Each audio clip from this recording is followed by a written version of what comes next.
en el barrio Rivera. La hemos preparado con mucho cariño, con mucha dedicación y esperando que todos pues, bueno, os aporten cosas y os aporten información que luego pues, bueno, pues os va a servir y no os digo que os vaya a cambiar la vida, pero sí que os puede dar una perspectiva un poco diferente y distinta a la que ahora mismo la tenéis. Antes de nada, lo que queremos pedir es un poco disculpas si en algún momento la información que vamos a dar o exponer dentro de las ponencias pueda herir la sensibilidad o las creencias o los sentimientos de los que estamos aquí ahora reunidos.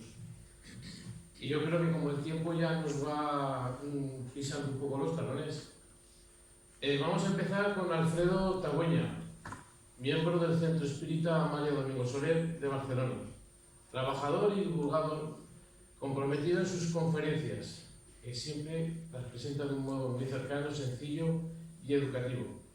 La conferencia de hoy está titulada Morir y después. Un pequeño aplauso.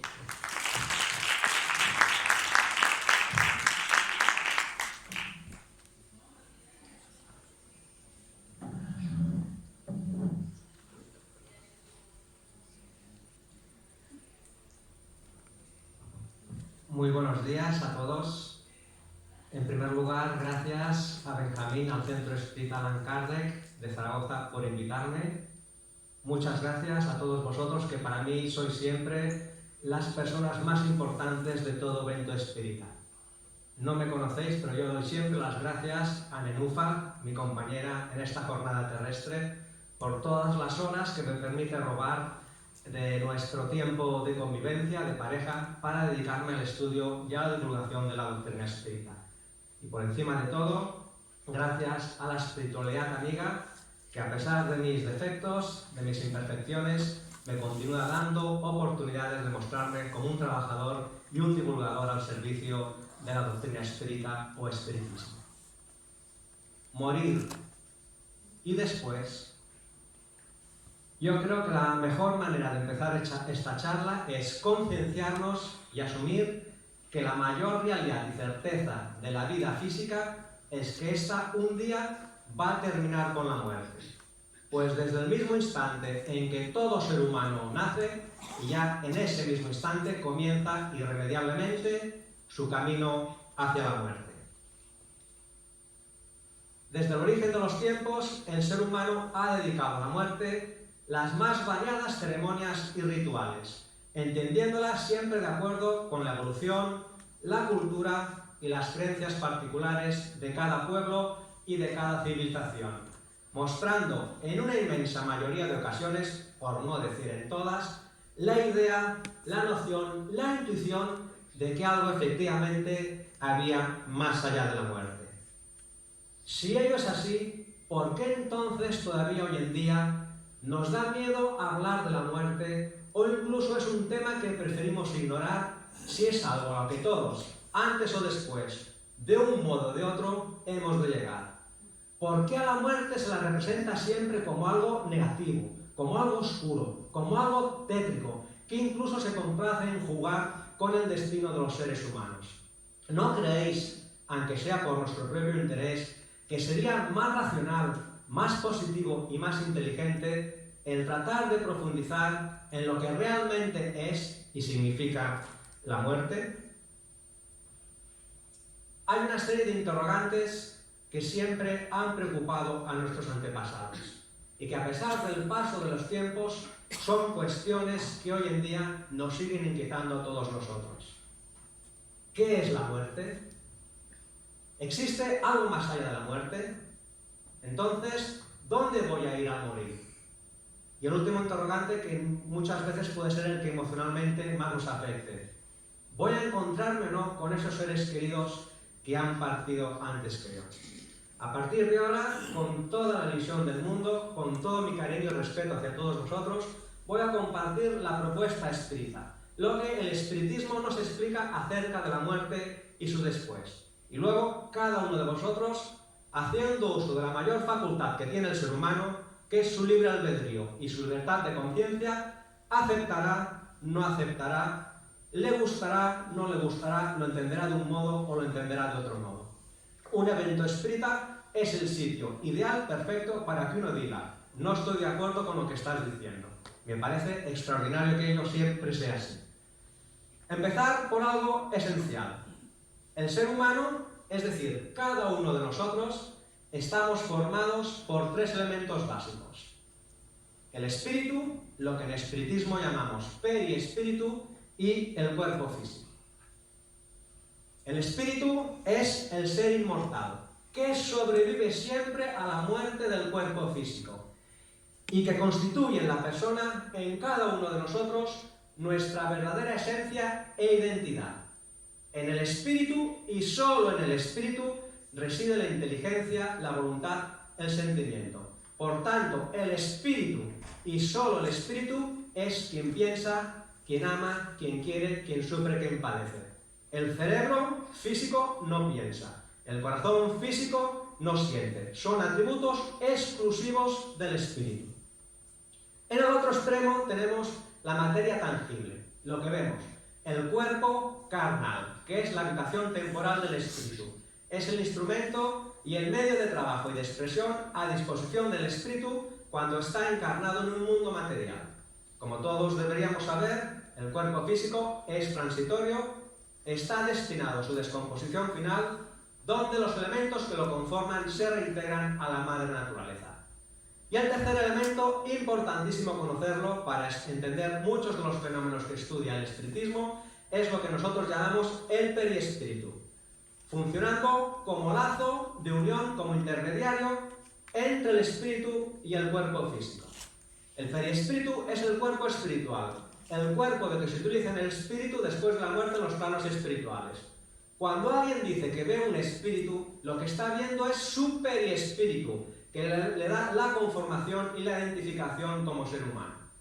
Sobre el periespíritu se podrían decir muchísimas cosas, pero más relacionado en concreto con el que estamos tratando, con el tema que vamos a tratar, decir que en el periespíritu se reflejan todas las acciones y pensamientos del propio espíritu.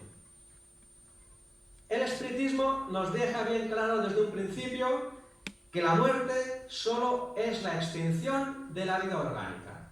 Y esta extinción de la vida orgánica solamente significa la descomposición del cuerpo físico.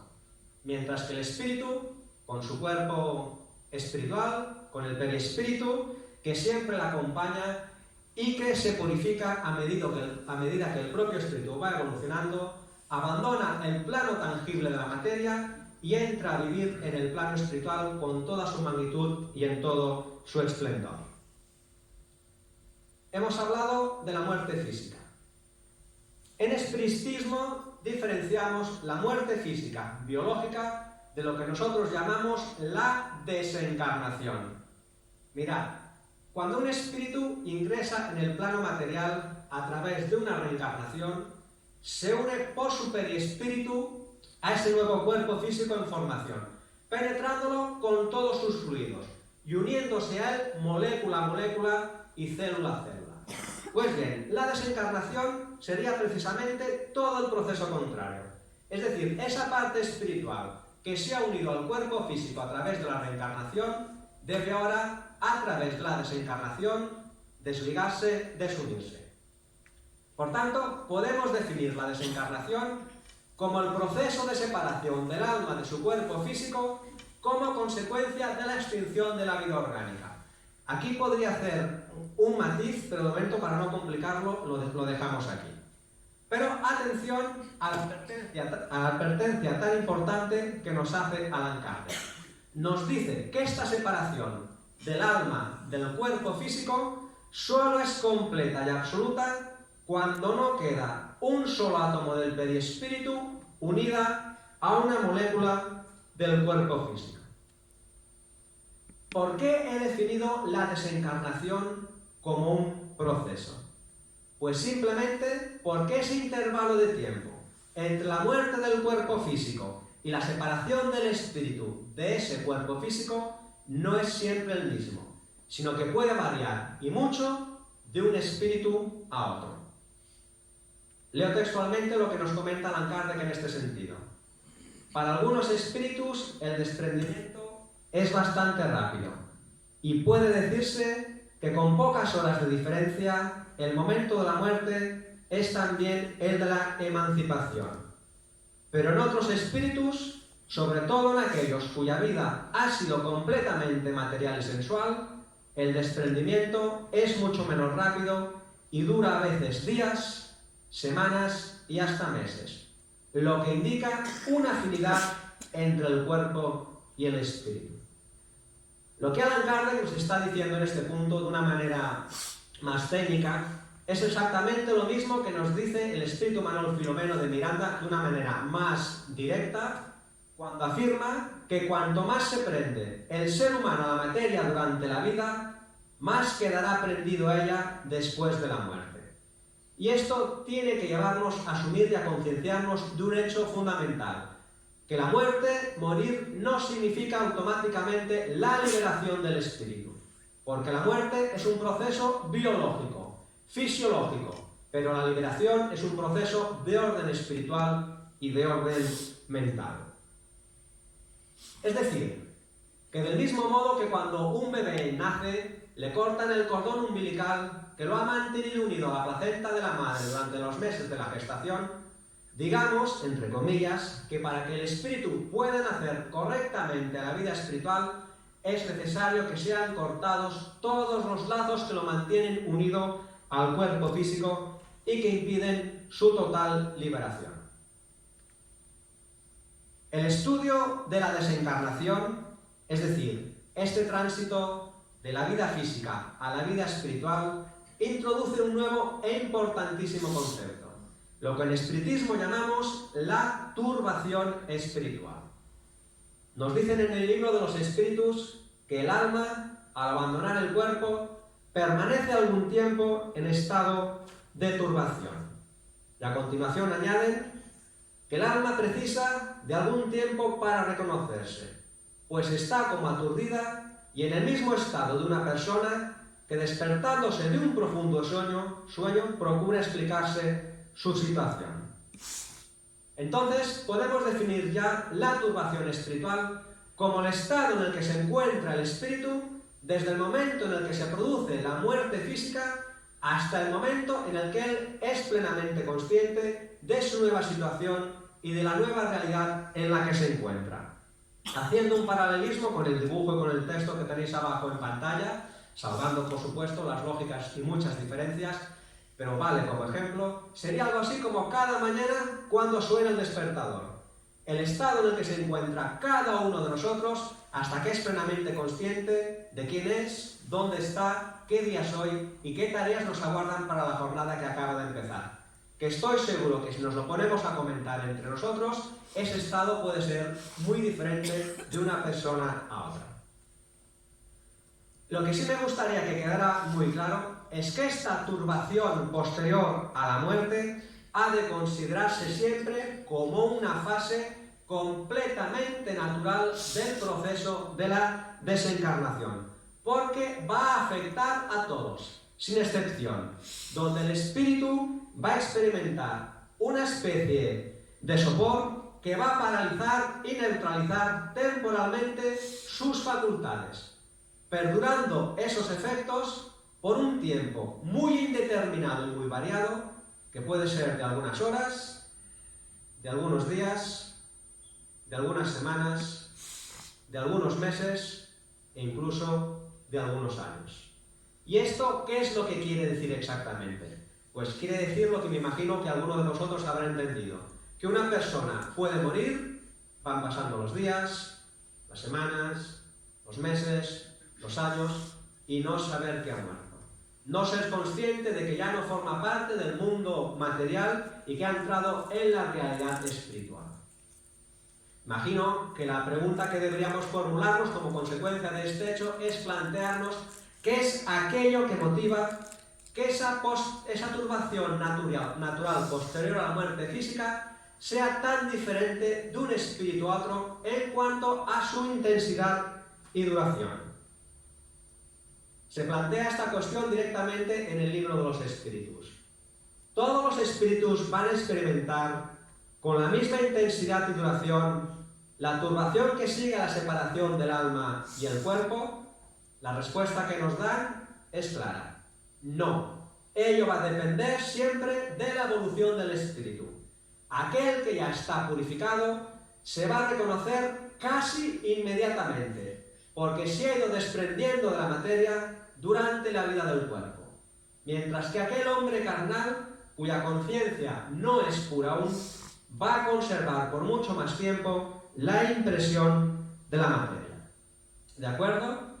Bien, entonces podemos afirmar sin ninguna duda equivocarnos que mientras que la muerte para unos será como un agradable sueño seguido de un dulce despertar, para otros la muerte será como una pesadilla terrible llena de angustias. Efectivamente, el desprendimiento del cuerpo físico podrá ser rápido y suave para aquellos que hayan vivido en función del bien y de la moral, que se hayan ido desapegando con anticipación de las cuestiones materiales, buscando los bienes y las adquisiciones espirituales, y, aunque evidentemente pueda sufrir los efectos naturales del choque biológico que significa todo proceso de desencarnación, pronto recuperará el equilibrio espiritual con la consiguiente correcta adaptación al nuevo plano de vida que le aguarda. Pero, por otro lado, ciertamente va a existir una lucha y una agonía muy prolongada en aquel ser humano egoísta y materialista, que solo ha vivido para los goces terrenales, apegado excesivamente a las sensaciones físicas, en perjuicio de las conquistas del espíritu, siendo muy fuerte y muy duro el desequilibrio y la desorientación que padecerá. Yo soy muy pesado y me gusta que los conceptos queden bien claros. Así que para terminar esta primera parte, voy a hacer un recordatorio de las 4 cosas básicas que hemos visto. Hemos definido la muerte como la extinción de la vida orgánica. El espíritu es inmortal, sobrevive siempre a la muerte del cuerpo físico.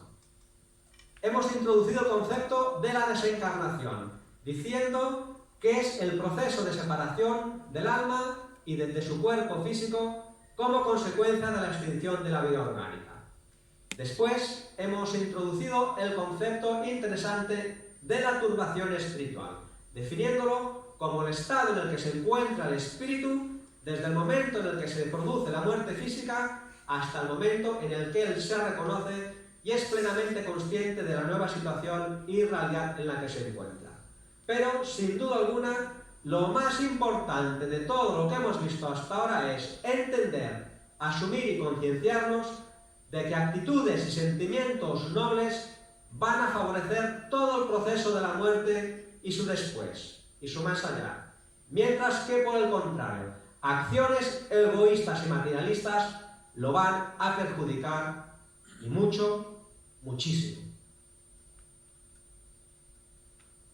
Con la muerte, el espíritu ingresa en el plano espiritual, donde continuará viviendo hasta la próxima reencarnación. Bien, ¿y cómo es el plano espiritual?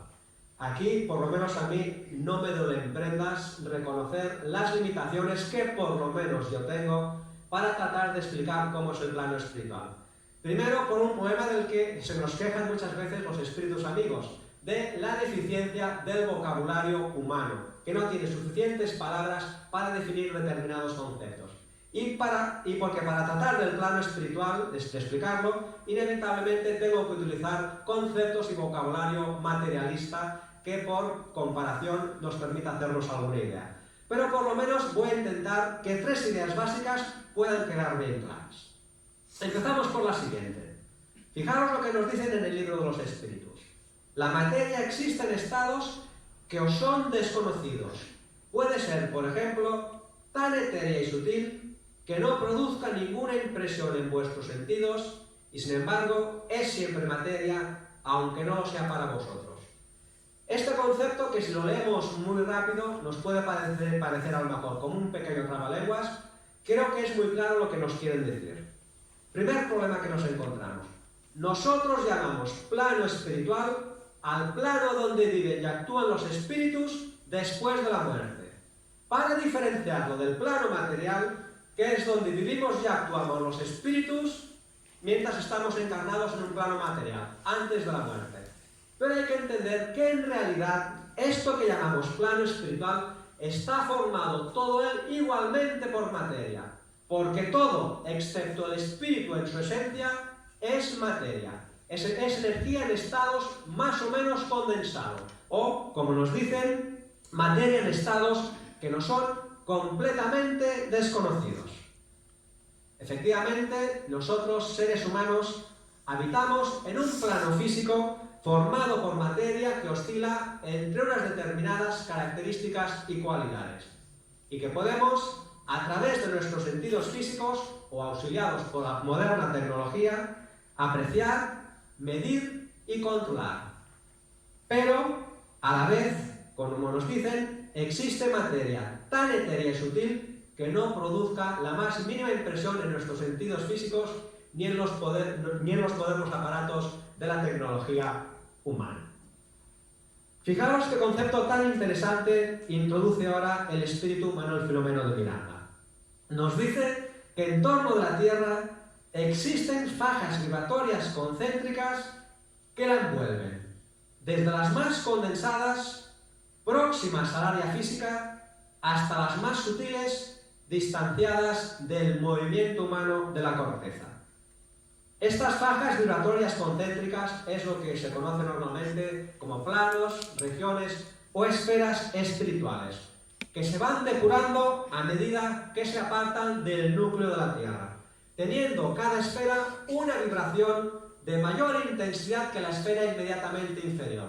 De modo que las esferas más elevadas son completamente invisibles, inaudibles e imperceptibles en condiciones normales para los habitantes de las esferas más inferiores. En el plano espiritual, sea en la esfera que sea, el estado de la materia es tan real para los espíritus que habitan esos lugares como lo son las cosas para nosotros aquí en la Tierra. En el plano espiritual existe naturaleza, vegetación, agua, edificios, animales, vehículos de locomoción. En definitiva, el plano material es una muy pálida e imperfecta copia de lo que ya previamente existen en las regiones espirituales. Vamos a introducir otro concepto, a ver qué os parece. Nos dice en este caso, André Luiz, que hay otros mundos sutiles dentro de los mundos groseros, maravillosas esferas que se interpenetran. El ojo humano sufre limitaciones y todas las lentes físicas reunidas no conseguirían sorprender el campo del alma. Y es que efectivamente, al mismo tiempo, el plano espiritual está compuesto por diferentes realidades paralelas que, en cierta forma, o sin cierta forma, se mezclan y se interpenetran. Pero cuidado, siempre según una línea ascendente de evolución. De manera que las esferas más elevadas, las más sutiles, las más alejadas de la corteza terrestre, sí pueden interpenetrarse con las esferas más inferiores, más cercanas a la corteza terrestre. No siendo así lo contrario. Es decir, que las esferas más inferiores no pueden interpenetrarse con las esferas más elevadas.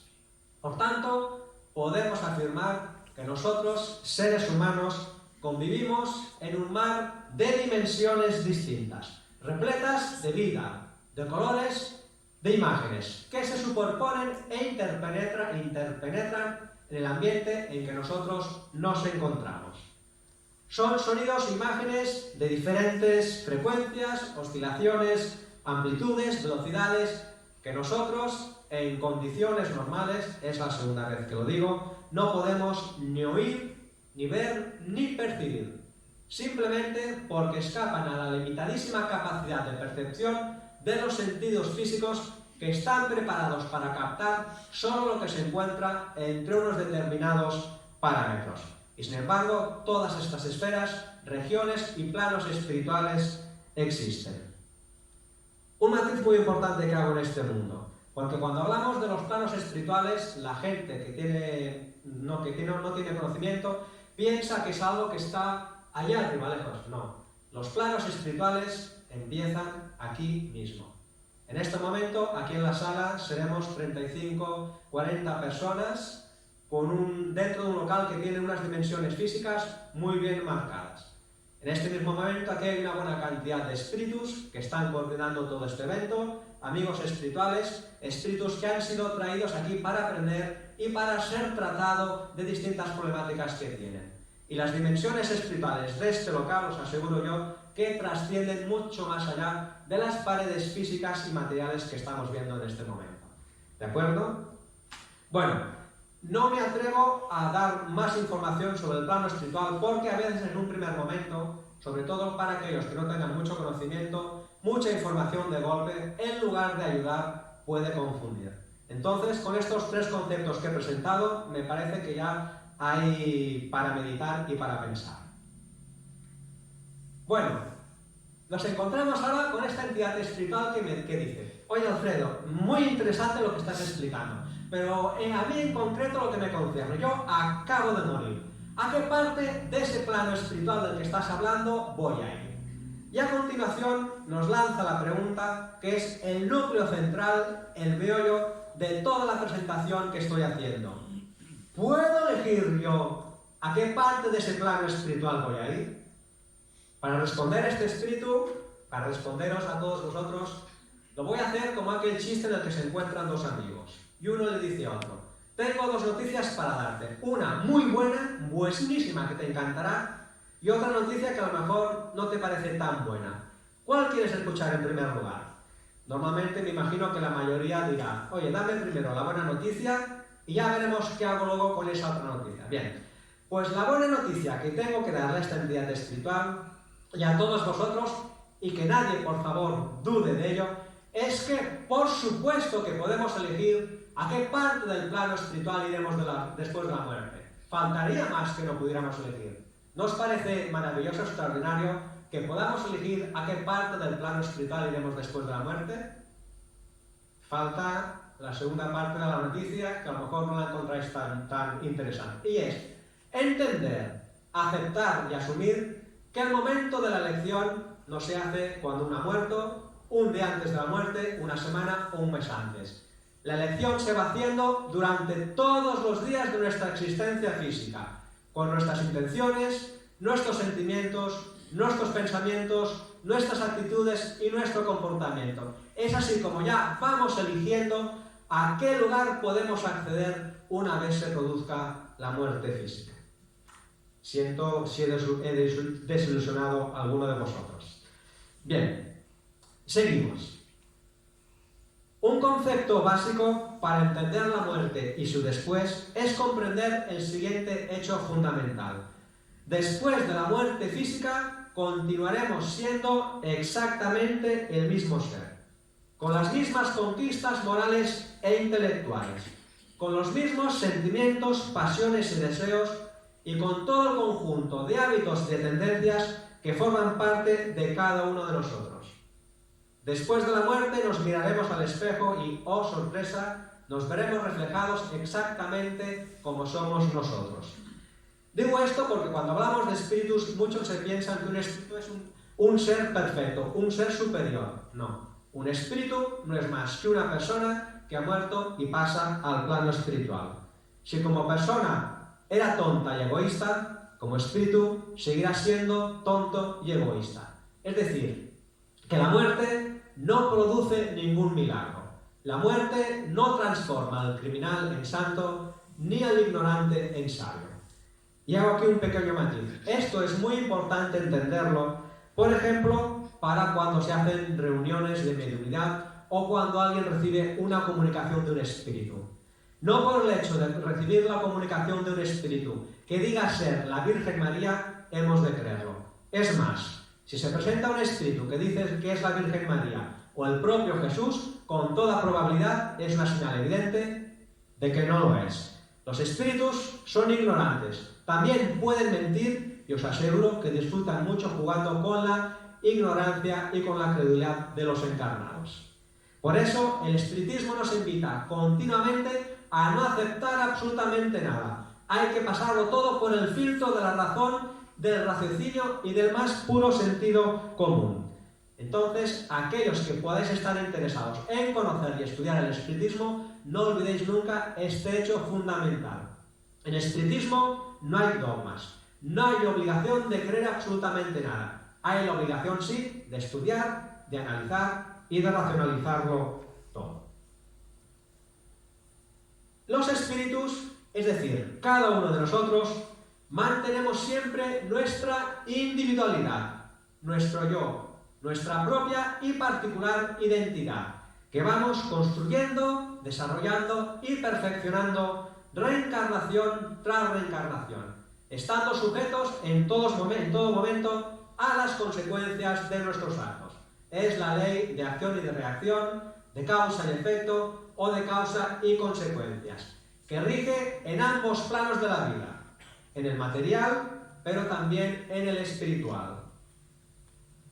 Cuando llega el momento de la muerte biológica, el espíritu se ha de encontrar exactamente con el resultado de su conducta y de su proceder en la tierra, empezando esas consecuencias, como ya hemos adelantado, en el mismo momento del desprendimiento de su cuerpo material, que podrá ser más o menos rápido o lento, más o menos suave o traumático, dependiendo siempre de la formación del carácter moral, del estado mental y de las adquisiciones espirituales de la persona. Hay que entender que lo que somos hoy es una consecuencia de lo que hemos sido ayer. Cuando digo ayer me refiero, por supuesto, a existencias físicas anteriores. Y lo que seamos mañana, en próximas existencias físicas, será una consecuencia y una continuación de lo que hemos sido y de lo que hemos hecho hoy.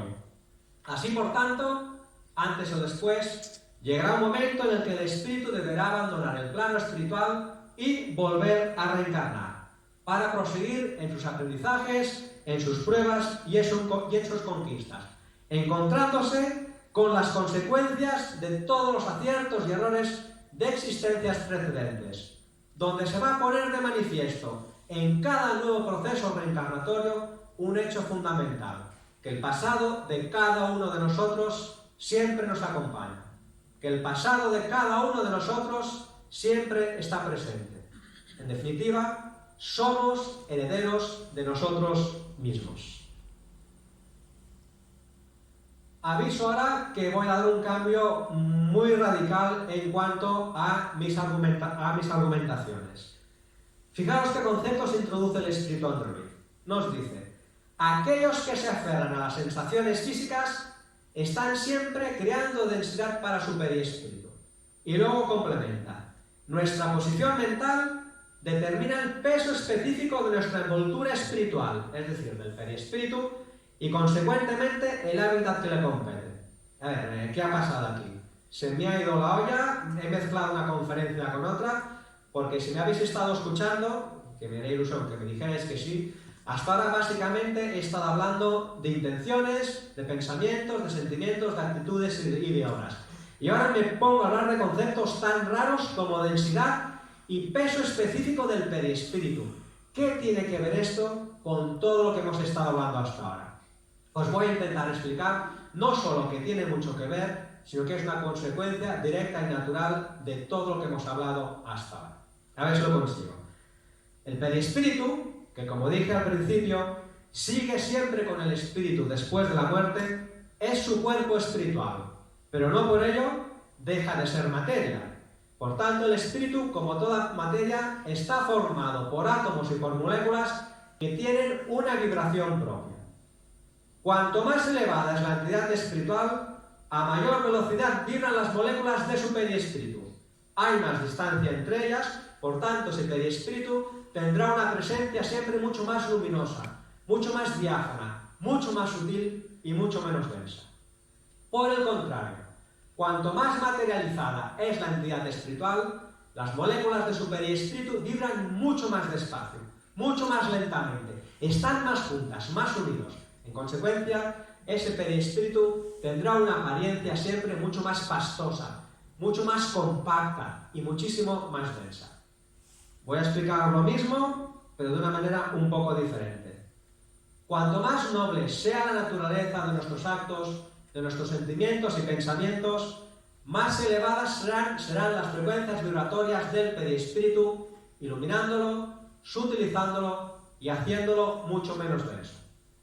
Por el contrario, cuanto más grosera y material sea la naturaleza de esos actos, de esos pensamientos y de esos sentimientos, más bajas y pesadas serán las frecuencias vibratorias del perispíritu, haciéndolo mucho más materializado y mucho más denso. Pues bien, esta mayor o menor densidad del perispíritu determina automáticamente su peso específico, y de aquí nacen unas consecuencias inevitables para la situación post-mortem de la persona, porque el espíritu, más allá de la muerte, más allá de la tumba, solo podrá alcanzar aquellas regiones espirituales que estén de acuerdo con la densidad y el peso específico de su perispíritu. Es simplemente cuestión de una ley física. Como ya os vais dando cuenta que soy pesado, me gusta que los conceptos queden claros, voy a tratar de explicarlo de una manera más clara. Tenemos aquí nuestro querido planeta Tierra, envuelto de esas esferas vibratorias concéntricas que la envuelven, de las que hablábamos anteriormente. Las más cercanas a la corteza terrestre, compuesta por fluidos ambientes más cargados, más densos, más materializados. A medida que las esferas se alejan del núcleo de la Tierra, los ambientes que lo componen son de fluidos mucho más sutiles, mucho más luminosos y mucho menos densos. A la derecha tenemos un espíritu poco evolucionado, un espíritu de mediana evolución y un espíritu muy evolucionado. Pues bien, simplemente lo que estaba tratando de explicar es que el espíritu poco evolucionado, con su perispíritu negro, oscuro, pastoso, después de la muerte será traído irremediablemente hacia las zonas inferiores más cercanas a la corteza terrestre, de acuerdo con las características de su perispíritu.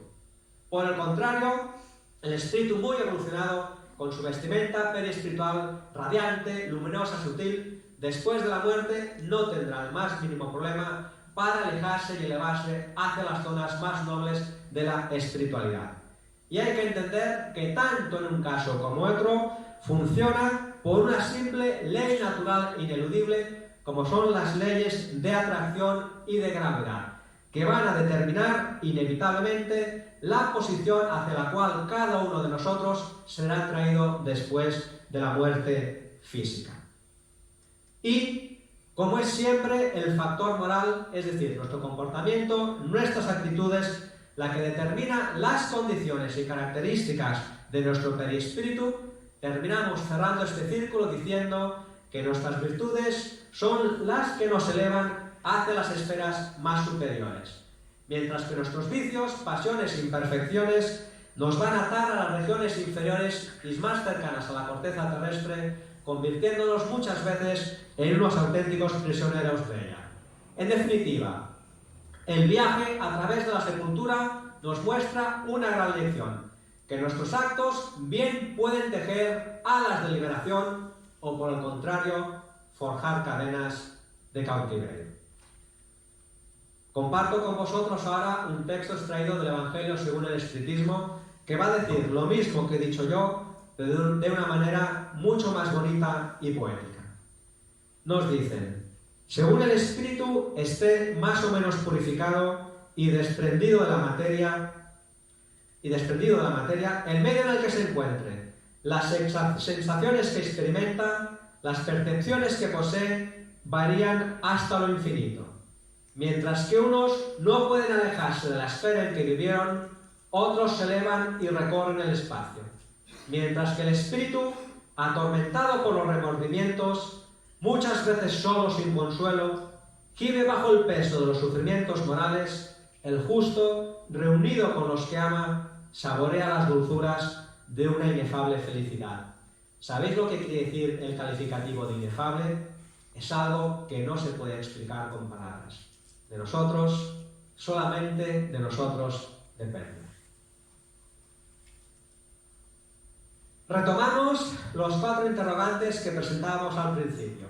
Y después de todo lo que hemos visto, voy a tratar de dar una respuesta todavía más concreta para terminar de perfilar los conceptos y de que no haya la más mínima duda. El primero de ellos, ¿qué es la muerte? Yo creo que hemos de entender a estas alturas que la muerte es un proceso completamente natural que forma parte de la propia existencia, donde nacer y morir son las dos caras que se van alternando de una misma y única moneda, que es la vida con mayúscula. La muerte, he repetido ya varias veces, afecta solo al cuerpo físico, que es la habitación temporal del espíritu, permitiendo, cuando ésta se produce, su liberación y consecuente entrada en el plano espiritual. Y, como hemos dicho, según sea su particular condición, tardará más o menos tiempo en completar todo ese proceso, en superar la posterior turbación y en adaptarse a la nueva realidad en la que se encuentra. Voy a responder los dos siguientes interrogantes conjuntamente. ¿Existe algo más allá de la muerte? Entonces, ¿dónde iría a morir? Amigos míos, más allá de la muerte, el ser humano alcanza otros dominios, otras dimensiones vibratorias del propio planeta, esferas múltiples de actividad espiritual donde nos encontraremos simple y llanamente que la vida continúa en toda su magnitud y esplendor. A lo largo de todas esas infinitas regiones de materia sutil comienzan las poblaciones de desencarnados, felices o desdichadas, donde viven los espíritus en el intervalo entre una reencarnación y otra, en una múltiple variedad de círculos espirituales de todo tipo, desde los sitios de verdad más grotescos, sombríos, extravagantes y ridículos que os podáis imaginar, hasta círculos de relativa felicidad. La mentora espiritual Joana de Angelis lo expresa de una manera que más claro creo que es imposible. Cada uno despertará en el más allá del cuerpo de acuerdo a su comportamiento mientras hizo uso del mismo. En definitiva, la situación de cada uno de nosotros después de la muerte será el resultado directo e ineludible de nuestras intenciones, pensamientos, sentimientos y comportamiento durante la vida física, recayendo como una consecuencia completamente natural de ello en la correspondiente zona vibratoria del plano espiritual. Bueno, y nos queda el último interrogante del que no hemos mencionado nada. Después de la muerte, ¿me voy a encontrar con esos seres queridos que han partido antes que yo? ¿Sí o no? Ni yo, ni nadie puede garantizar que después de la muerte, así de pronto, nos vayamos a encontrar con esos seres queridos que han partido antes de nosotros. Y eso simplemente por todo lo que hemos estado explicando hasta ahora, porque dependerá siempre de nuestra condición y situación espiritual, como de la condición y situación espiritual de aquellos seres que han partido antes que nosotros. Ahora bien, una vez dicho esto, y por favor, que nadie se permita el lujo de dudar de mis palabras, la gran certeza que nos ofrece el espiritismo es que los sentimientos y lazos que unen a los seres, cuando son verdaderos, no se pierden nunca. Al contrario, se pueden robustecer, engrandecer, enriquecer, y el reencuentro con esos seres queridos es totalmente cierto y está garantizado. Pero el espiritismo, amigos míos, aún va más allá en sus consuelos y en sus esperanzas. Nos explica, por ejemplo, que durante las horas de sueño, mientras el cuerpo físico reposa, nosotros como espíritus inmortales nos liberamos parcialmente del cuerpo. Digo parcialmente porque si fuera totalmente significaría la muerte del cuerpo físico. Y en esas horas entramos a formar parte de la realidad espiritual. Y según sea nuestra actividad mental, nuestras preocupaciones, nuestras tendencias, nos reuniremos con diferentes habitantes del plano espiritual, que como aquí en la Tierra hay de todo tipo. Y muchas veces por la mañana cuando decimos, ¡ay!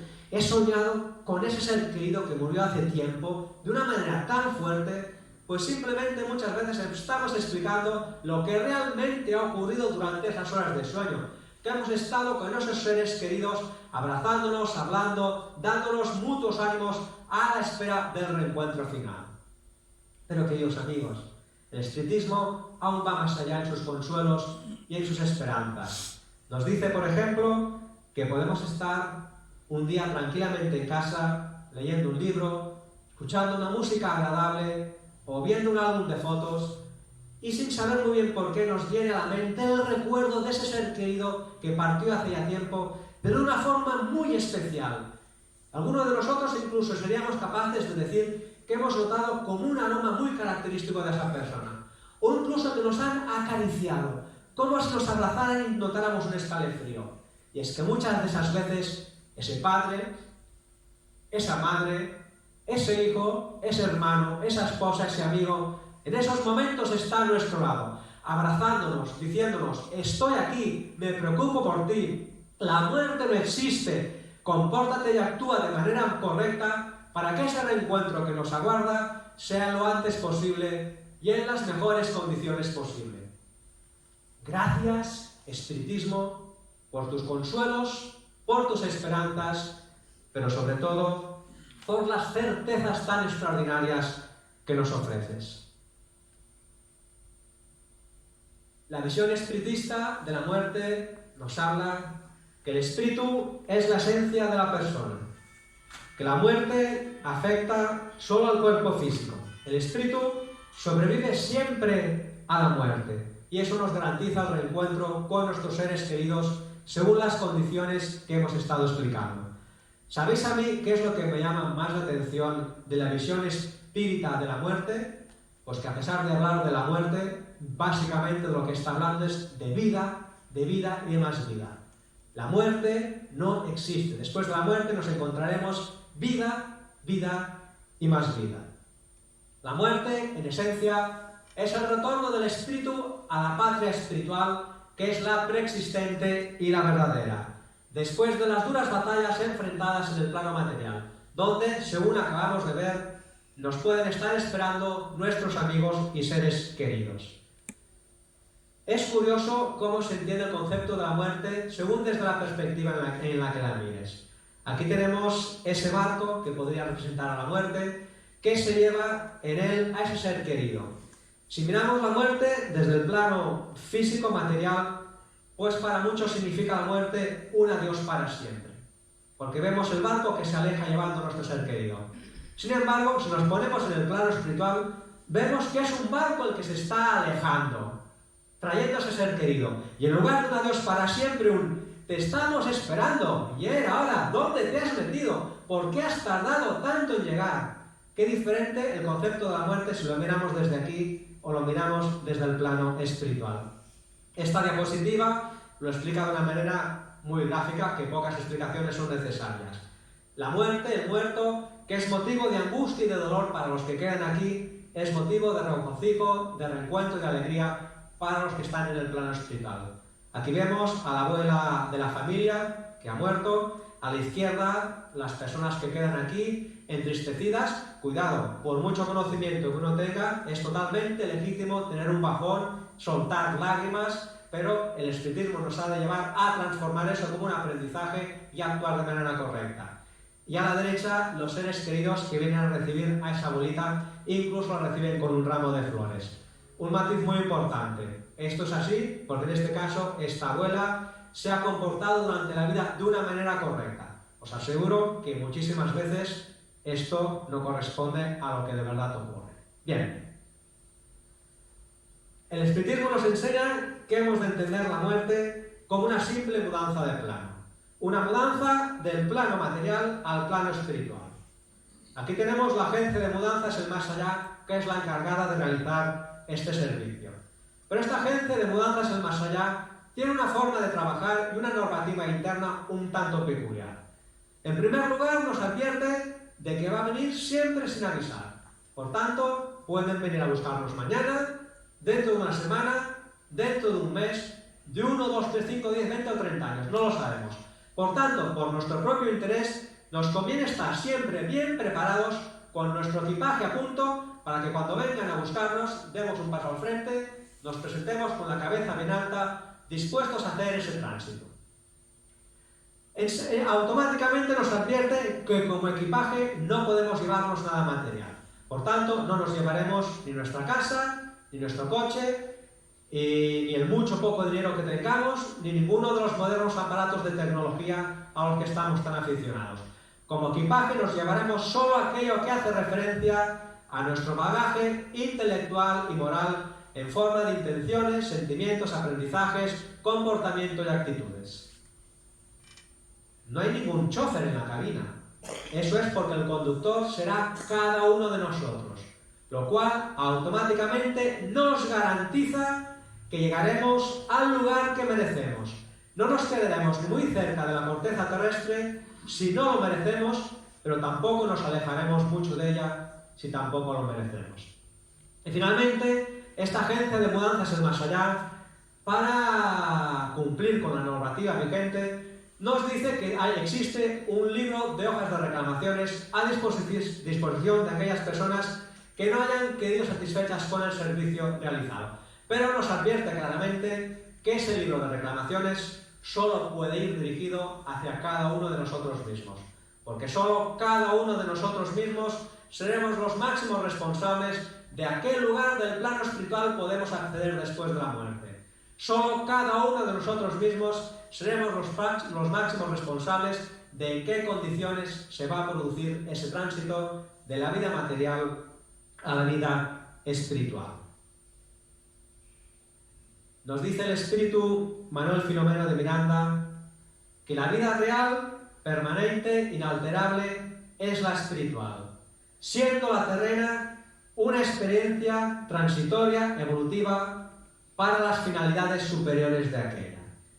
Y yo que soy muy cabeza cuadrada, de pensamiento muy rectilíneo, fácil y directo, le digo, jolines, si la vida real y verdadera es la espiritual, si la vida terrena es una experiencia transitoria, y si la finalidad de la vida terrena es prepararnos para la vida espiritual, jolines, yo de aquí extraigo una conclusión clarísima. Pero no voy a ser yo quien rellene esa casilla en blanco poniendo mi conclusión. Básicamente porque es mi conclusión y no tiene por qué ser válida para vosotros. Yo os pido, con la confianza que me da llevar 50 minutos de pie delante vuestro, por supuesto, si os ha parecido interesante lo que estoy compartiendo con vosotros, y no ahora en caliente, sino esta tarde, esta noche, cuando estéis en casa, si encontráis un momento para reflexionar en todo lo que estáis escuchando, rellenéis vosotros de manera individual esa casilla. Pero me voy a permitir pediros otro favor, que una vez rellenéis esa casilla, a partir de ese momento hagáis el máximo esfuerzo posible para vivir de acuerdo a lo que hayáis escrito. Vamos a ir terminando. Fijaros qué concepto tan interesante se nos plantea en el libro de los Espíritus. En el momento de la muerte, ¿cuál es el sentimiento que predomina en la mayoría de las personas? ¿La duda, el temor o la esperanza? La espiritualidad amiga nos dice, la duda en los escépticos endurecidos, el temor en los culpables y la esperanza en el hombre de bien. Queridos amigos, trabajemos, luchemos y estudiemos para que no tengamos el más mínimo temor ni duda acerca de nuestro porvenir después de la muerte. Y para que esa esperanza de la que nos habla la espiritualidad amiga deje de ser solo una esperanza y se convierta en la más maravillosa y grande de todas las certezas que nos acompañan. Se convierta en la más maravillosa y grande de todas las certezas que forman parte de nosotros. Hay un proverbio oriental atribuido a Confucio, como casi todos, que dice algo más o menos así.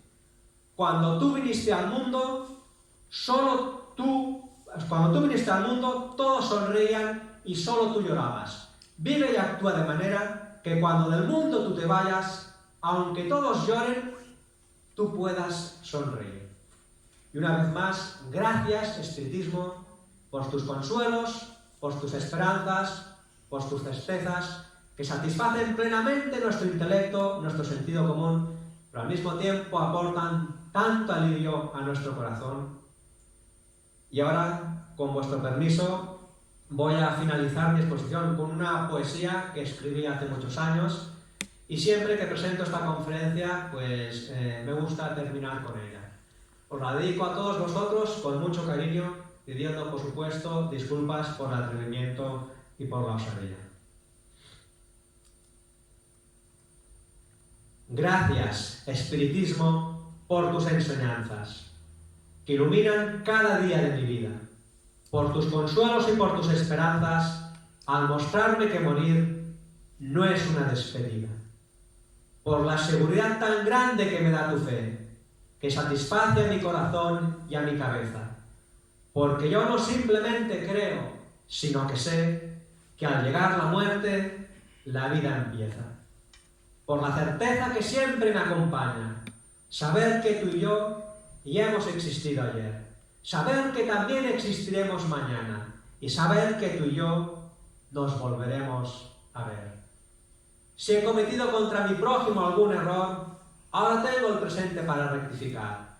Donde ayer puse odio, ahora pongo amor, y si en su día no amé, hoy me toca amar.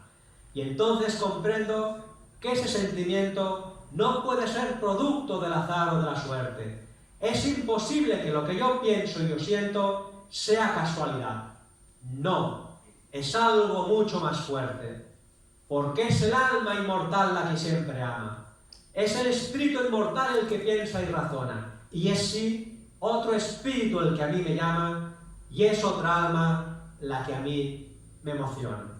Porque mi cuerpo en la tierra desaparece, y con él mi cerebro y mi corazón material. Pero la razón y el sentimiento jamás perece, porque es propiedad del espíritu inmortal.